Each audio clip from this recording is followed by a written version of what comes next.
أعوذ بالله من الشيطان الرجيم بسم الله الرحمن الرحيم السلام علیکم ورحمۃ اللہ وبرکاتہ۔ آج ہم سورہ المائدہ کا 12واں رکوع پڑھیں گے اور اس رکوع میں اللہ تعالیٰ نے شریعت کے چند احکامات کا ذکر کیا ہے۔ اس میں حلال و حرام کے حوالے سے خاص طور پر بات کی گئی ہے، اور شرعی احکامات کے آنے سے پہلے اگر کچھ لوگوں نے حرام چیزیں استعمال کی تھیں تو ان کے بارے میں بھی اللہ تعالیٰ نے وضاحت کر دیے تھے کہ حرمت سے پہلے اگر حرام چیزیں لوگ کھاتے رہے ہیں تو ان کے اوپر کوئی باس پرس نہیں ہوگی۔ تو ہم شروع کرتے ہیں، یہاں سے یہ سلسلہ شروع ہوتا ہے۔ یا ایہا الذین آمنو، اے وہ لوگو جو ایمان لائے ہو، یعنی اے مومنو، لا تحرموا طیبات ما احل اللہ لکم، نہ حرام ٹھہراؤ، نہ حرام کرو یا نہ حرام بناؤ ان پاکیزہ چیزوں کو جو حلال کی ہیں اللہ تعالیٰ نے تمہارے لیے۔ وہ پاکیزہ چیزیں ساری کی ساری حلال ہیں، اور جن بھی چیزوں کو اللہ تعالیٰ نے قرآن مجید میں حلال ٹھہرایا ہے یا حضور اکرم صلی اللہ علیہ وسلم نے احادیث میں حلال ٹھہرایا ہے، وہ پاکیزہ ہیں۔ اور ان چیزوں میں مختلف قوموں نے یعنی اعتدال کا راستہ ترک کر دیا ہے اور اونچ نیچ کا وہ شکار رہے ہیں۔ کچھ لوگوں نے اللہ تعالیٰ کی حلال کی ہوئی چیزوں کو مشرکانہ توہم پرستی کی وجہ سے حرام ٹھہرایا، جیسے کہ اونٹوں کی مختلف قسمیں جن کا تذکرہ آگے آئے گا اسی صورت میں۔ مشرکوں نے اپنی توہم پرستی، اپنے خیالات کی بنیاد پر ان کو حرام قرار دیا تھا۔ ان کے پاس کوئی سند آسمانی، یعنی آسمانی کتاب کا کوئی حوالہ نہیں تھا، لیکن بس اپنے خیالات کی وجہ سے انہوں نے مشرکانہ توہم پرستی کی وجہ سے ان جانوروں کو حرام قرار دیا تھا۔ اور اسی طریقے سے یہودیوں نے بھی سوال کر کر کے بہت ساری چیزوں کو حرام یعنی قرار دیا، اور بعض چیزوں کو اپنی طرف سے انہوں نے حرام قرار دیا۔ تو یہ جو چیزیں ہیں ان کو اللہ تعالیٰ نے اب امت مسلمہ کے لیے حل کر دیا کہ ان معاملات میں پاکیزہ چیزیں تمہارے لیے حلال ہیں، اور ان توہم پرستی کے پیچھے لگ کر اللہ تعالیٰ کی حلال کی ہوئی چیزیں، پاکیزہ چیزیں، ان کو حرام نہیں ٹھہرانا چاہیے۔ ولا تعتدوا، اور اس معاملے میں یعنی حد سے آگے نہ بڑھو، زیادتی نہ کرو۔ یعنی حرام چیزوں کو نفس پرستی کی وجہ سے حلال ٹھہرانا یہ بھی زیادتی ہے، اور حلال چیزوں کو یعنی اپنے ذوق کی وجہ سے، مشرکانہ توہم پرستی کی وجہ سے، اپنی ذاتی پسند اور ناپسند کی وجہ سے ان کو حرام ٹھہرانا یہ بھی زیادتی ہے۔ حلال و حرام کا اختیار اللہ کے پاس ہے، اس کے رسول کے پاس ہے۔ اس کے علاوہ کوئی بھی کسی چیز کو اپنی مرضی سے حلال و حرام نہیں ٹھہرا سکتا۔ یہ بات قرآن مجید میں مختلف جگہوں پر آئی ہے۔ ان اللہ لا يحب المعتدین، بے شک اللہ نہیں پسند کرتا زیادتی کرنے والوں کو۔ تو اس معاملے میں جو لوگ زیادتی کریں گے، حلال چیزوں کو اپنے ذوق کی وجہ سے، پسند ناپسند کی وجہ سے، مشرکانہ توہم پرستی کی وجہ سے حرام ٹھہرائیں گے، تو یہ بھی زیادتی کرنے والے ہیں۔ اللہ ایسے لوگوں کو ناپسند کرتا ہے، اور یہ عام طور پر مذہبی لوگ کرتے رہے ہیں ماضی میں۔ اور یا پھر آ، نفس پرستی کی وجہ سے حرام چیزوں کو حلال ٹھہرانا یہ بھی زیادتی ہے۔ ایسے زیادتی کرنے والے لوگوں کو اللہ ناپسند کرتا ہے۔ وَكُلُوا مِمَّا رَزَقَكُمُ اللَّهُ حَلَالًا طَيِّبًا، اب اللہ تعالیٰ نے اس کو مزید واضح کر دیا کہ کھاؤ اس میں سے جو دیا ہے تمہیں اللہ نے حلال کر کے، پاکیزہ کر کے۔ تو جو چیز بھی پاکیزہ ہے اور حلال ہے اس میں سے تم کھا سکتے ہو، اور یہ اس کا دائرہ بہت وسیع ہے۔ مذہب نے یعنی حلال کا دائرہ تنگ نہیں کیا، ٹھیک ہے۔ حرام کی چیزیں گنتی کی چند چیزیں ہیں، قرآن مجید نے ان کو بیان کر دیا ہے، احادیث میں کچھ اصول بیان ہوئے ہیں۔ حرام چیزوں کے، حرام جانوروں کے، حرام پرندوں کے، ٹھیک ہے، گنتی کی چند چیزیں ہیں، باقی انسانی زندگی میں جو ہے وہ وسعت پیدا کی گئی ہے، زندگی کو آسان بنایا گیا ہے، حلال چیزیں بہت ساری اللہ تعالیٰ نے ہمیں مہیا کر دی ہیں۔ واتقوا اللہ الذی انتم بہ مؤمنون، اس معاملے میں خاص طور پر کھانے پینے کے معاملے میں، حلال و حرام کے معاملے میں قومیں افراط و تفریط کا شکار رہی ہیں ماضی میں، اور اب بھی ہو رہی ہیں، ظاہر ہے۔ تو مسلمانوں کو ہدایت کی جا رہی ہے کہ اس معاملے میں اللہ سے ڈرو، اور وہ اللہ کے جس کے اوپر تمہارا ایمان ہے، جس کو مانتے ہو تو اصل ماننا یہ ہے کہ حلال و حرام کا اختیار اللہ کا ہے، اور تم یہ اپنی طرف سے یہ اختیار استعمال نہ کرو۔ لا یؤاخذکم اللہ باللغو فی ایمانکم، اب یہاں پہ اللہ تعالیٰ نے ایک اور شریعت کا حکم بیان کیا ہے کہ یعنی قسم اٹھائی جائے تو کیا قسم کے اوپر مواخذہ ہوگا یا نہیں ہوگا، قسم کو توڑا جائے تو اس کی سزا ملے گی یا نہیں ملے گی، یہ لوگوں کے ذہنوں میں سوالات تھے۔ تو اب اللہ تعالیٰ نے اس حوالے سے بھی مسلمانوں کی رہنمائی فرما دی ہے کہ مواخذہ نہیں کرے گا اللہ تمہارا، یعنی ان قسموں کے بارے میں جو لغو قسم تم اٹھاتے ہو، ٹھیک ہے، لغو قسمیں یعنی بے معنی قسمیں، جن کا یعنی عزم و ارادہ نہیں ہوتا، ٹھیک ہے، بس ایسے ہی زبان پر آ جاتے ہیں قسمیں، مختلف زبانوں میں یہ تقیہ کلام ہوتا ہے، جیسے عربوں میں واللہ واللہ کرتے رہتے ہیں، تو واللہ کہتے ہیں اللہ کی قسم کو، ہم بھی یعنی اٹھتے بیٹھتے بعض لوگوں کی زبان پر یہ تقیہ کلام ہوتا ہے، تو ایسے قسموں کے بارے میں کوئی باز پرس نہیں ہوگی، یہ اللہ تعالیٰ کا کرم ہے۔ البتہ جن قسموں کے اوپر باز پرس ہوگی، سوال جواب ہوگا، سزا ہوگی، وہ کون سا قسم ہے؟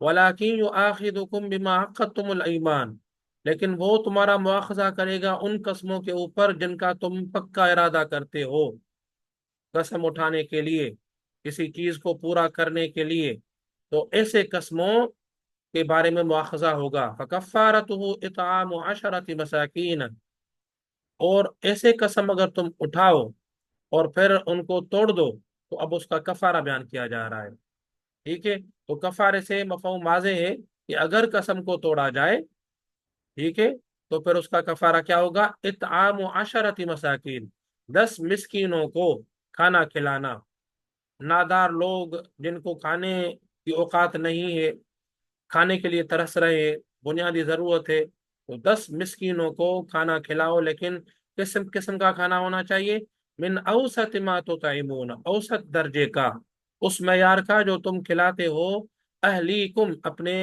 بال بچوں کو، گھر والوں کو، تو جو تم اپنے بچوں کو گھر میں کھلاتے ہو اوسط درجے کا کھانا جو تمہارے گھر میں پکتا ہے، کسی بڑے یعنی پرتکلف کھانے کے اہتمام کرنے کی کوئی ضرورت نہیں ہے، بلکہ درمیانہ قسم کا کھانا وہ تم 10 مسکینوں کو کھلاؤ، تو یہ تمہارا کفارہ ادا ہو جائے گا۔ ایک دوسری صورت، دوسرا بھی اللہ تعالیٰ نے آپشن دیا ہے یہ آسان کرنے کے لیے، تاکہ ہر کوئی اپنے حالات کا جائزہ لے کر کے اپنے قسم کا کفارہ ادا کر سکے۔ او کسوتہم، یا 10 مسکینوں کا لباس ان کو دیا جائے، لباس کے معاملے میں بھی ظاہر ہے کہ وہ مناسب لباس جو آپ پہنتے ہیں گھر میں۔